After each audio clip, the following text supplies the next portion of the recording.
Салауат айту уайым мен қайғыдан арылтады. Пайғамбарымыз саллаллаху алейхи уассалам салауатты көп айтқан адам қиямет күнінде маған ең жақын адам болады деген. Ассаламу алейкум баршаңызға. Арнамның дамуына үлес қосуыңызды сұраймын. Ол үшін міндетті түрде лайк басып, пікір қалдыра кетіңіз. Әрине, тіркелуді ұмытпаңыз. Біз Алланың елшісіне салауат айтқан кезде, Алла тағала бізге 10 есе мейірімін төгеді, жарылқайды. Әр салауат айтқан сайын адамның Алла тағаланың алдында қаншалықты көтеріле беретінін ойлап көріңізші.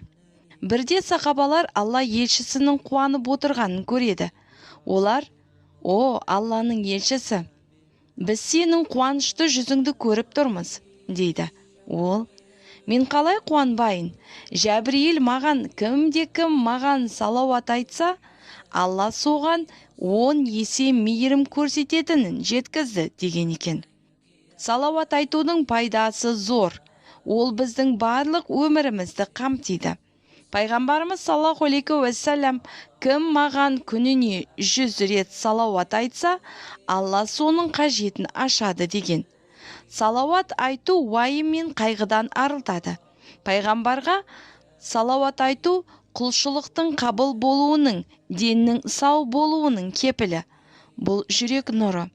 Алла елшісіне салауат айту Алла тағаланың өз құлының құлшылығы мен ісін қабыл етуіне себеп болмақ. Ұлы сахабалардың бірі Убай ибн Каб: "О, Алланың елшісі, мен Алла тағаладан мені саған салауат айтушылардың бірі етуін сұраймын.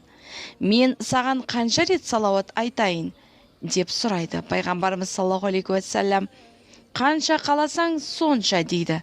Сахаба: "Мен салауатқа уақытымның 1/4-ін арнаймын", дейді. Пайғамбарымыз саллаллаху алейхи уассалам: "Қалауың білсін, егер арттырсаң, одан да жақсы", дейді. Сонда сахаба: "Мен салауатқа уақытымның жартысын арнаймын", дейді.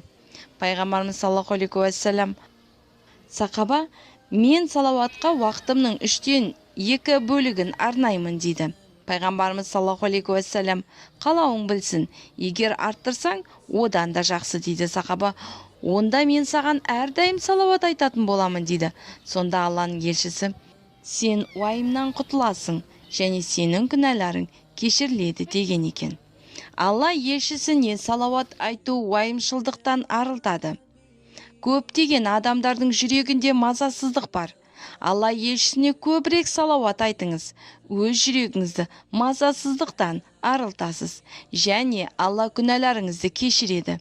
Салауатты жиі айту осы әлем мен мәңгілік әлемнің қиындықтарын жеңілдетуге көмектеседі. Пайғамбарымыз саллаллаху алейхи уассалам: "Меккеге де үнемі мен жанынан өткен сайын маған салауат айтатын тас бар", деген. Алланың елшісі тастың салауатын ұмытпаған, ал өз үмбетінің бір салауатын ұмыта ала ма?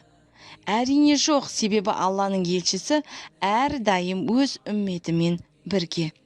Салауат айту намазда, жұма құтпасында, сондай-ақ көптеген жерлер мен жағдайларда қажет.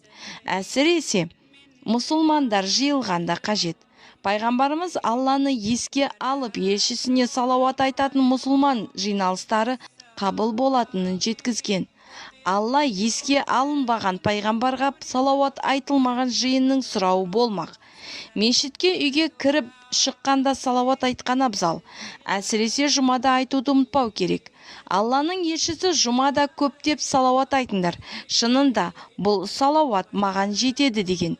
Ең сараң адам менің атымды еске алғанда маған салауат айтпайтын адам, деген. Неге ол адам сараң болады? Себебі ол өзіне сараңдық жасайды. Пайғамбарымыз саллаллаху алейхи уассалам біздің салауат айтуымызға мұқтаж емес, оны Алланың өзі жарылқамай ма? Бұл сараңдық өзіңе келер көп сауаптан құр қалдыратын сараңдық. Дұға пайғамбарымызға салауат айтқанша жер мен көктің арасында тұрады, дейді. Алла тағаладан әлденені сұрарда салауатпен бастап, салауатпен аяқтаған абзал. Мұндай құлшылықтың қабыл болатынына сенім кәміл. Бізді Алланың елшісімен байланыстыратын бірден бір дүние ол салауат.